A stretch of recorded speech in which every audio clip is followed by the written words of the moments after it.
So back again, it's been an honor to work here and be a part of this, and it's just been wonderful. I always enjoy my work. I have a lot of friends here, and enjoy it.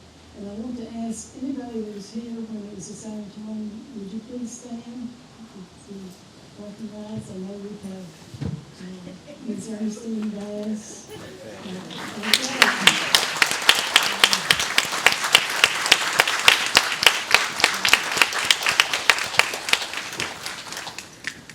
Anyway, thank you. We were all like family, looked up to each other and made lifetime friends. So I thank you too for coming, and thank you for letting me be a part of this.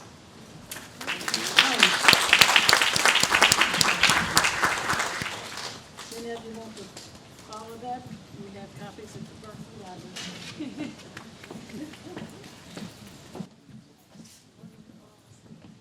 Thank you so much, Ms. McCormick. And now, let's welcome Ms. Elvira Ford.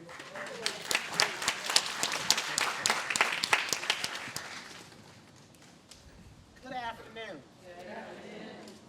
Well, all has been said. So what's that song? Sit down, servant, sit down. Good afternoon. As the psalmist said, behold how good and how pleasant it is for brethren to dwell together in unity. We as a community thank all of the individuals, organizations, historians, Piedmont staff, county and town officials, current and former, for coming today and providing a time to commend Piedmont's central role in U.S. history.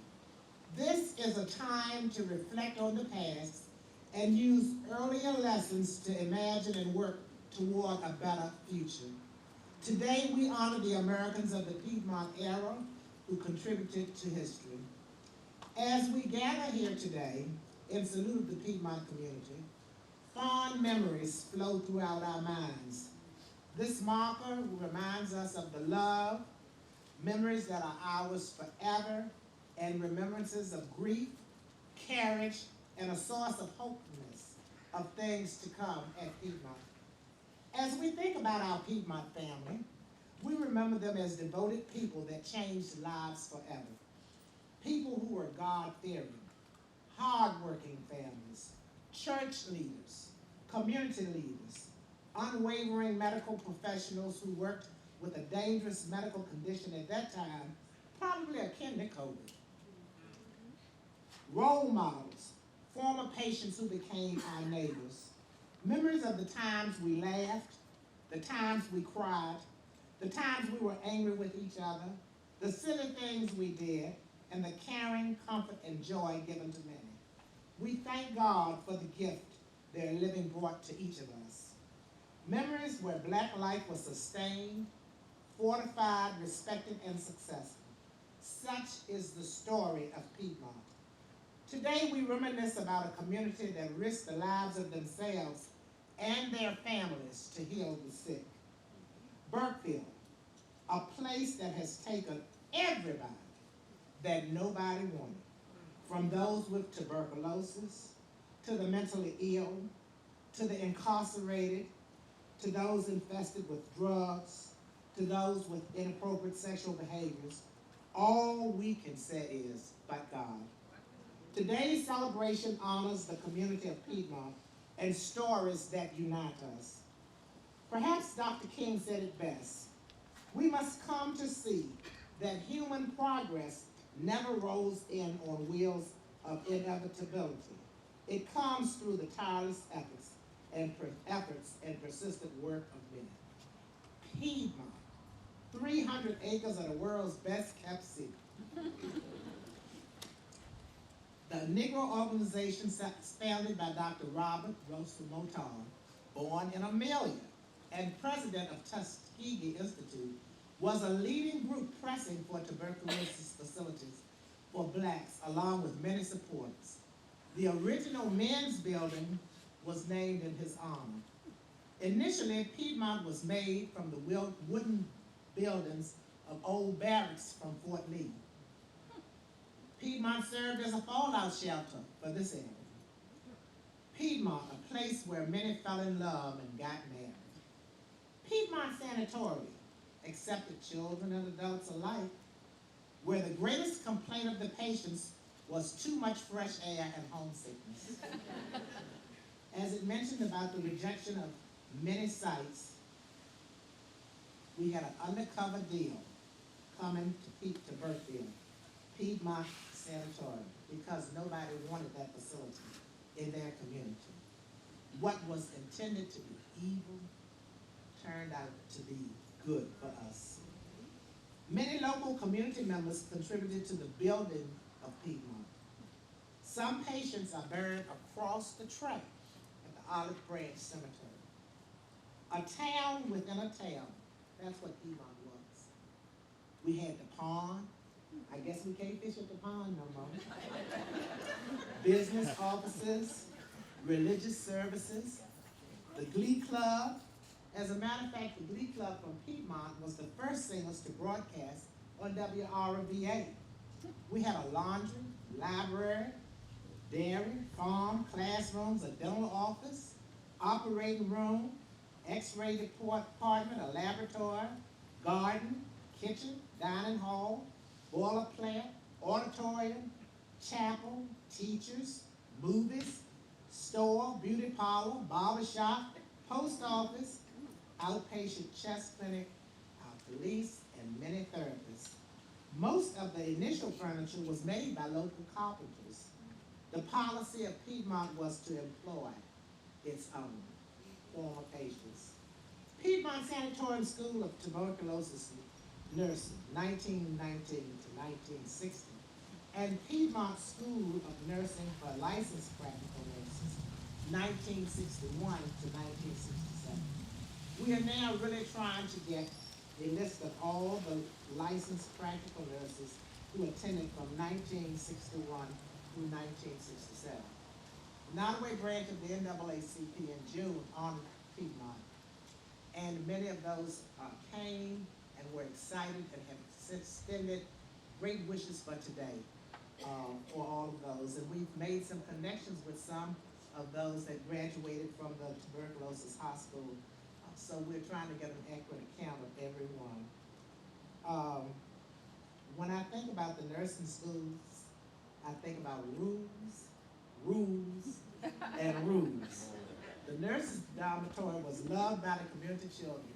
I said this was so appropriate for all of you all to do this at this time because, you know, Halloween is coming. And so we would all be ready here at the dormitory and the nurses would be waiting for us. They were supporters of our community. Black ladies from all over the United States received their education, including many siblings and other relatives.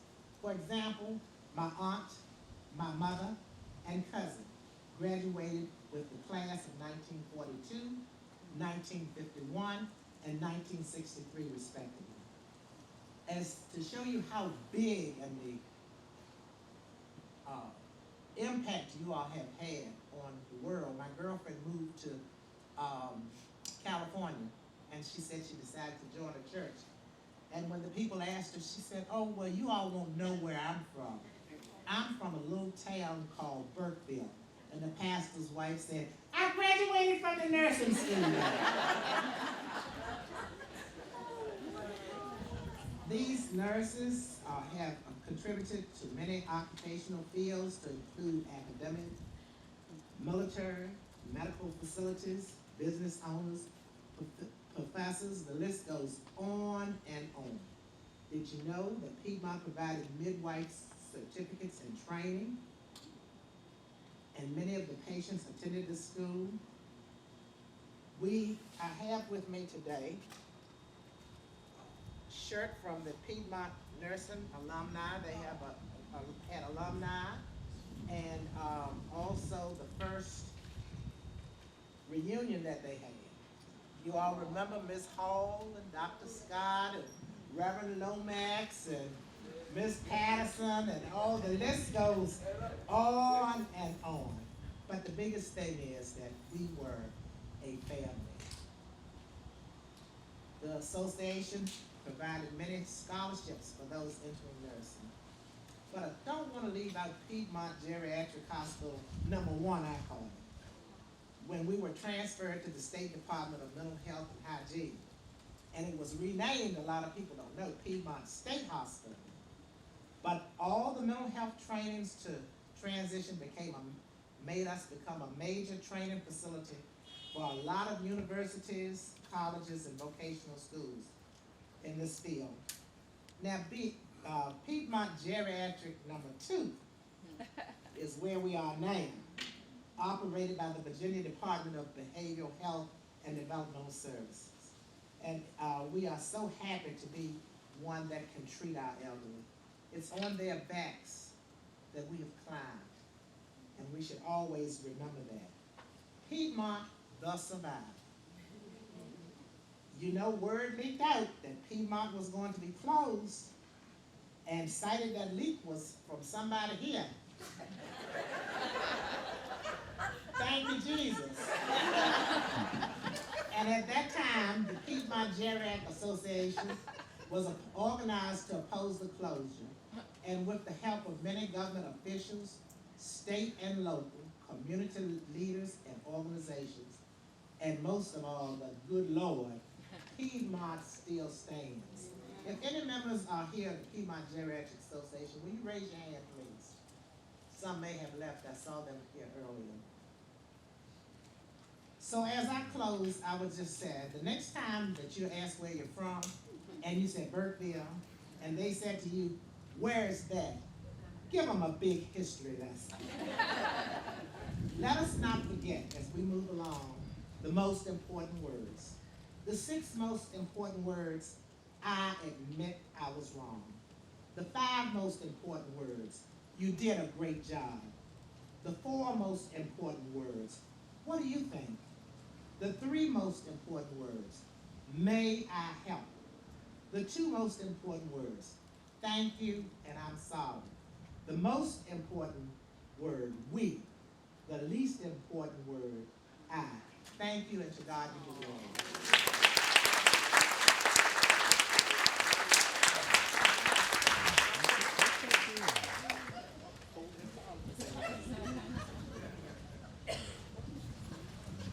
Thank you so much, Ms. Ford.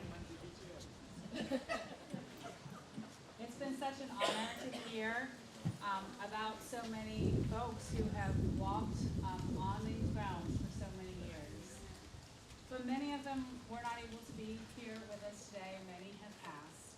And so let's take a moment of silence to remember all those who have passed before us. Thank you.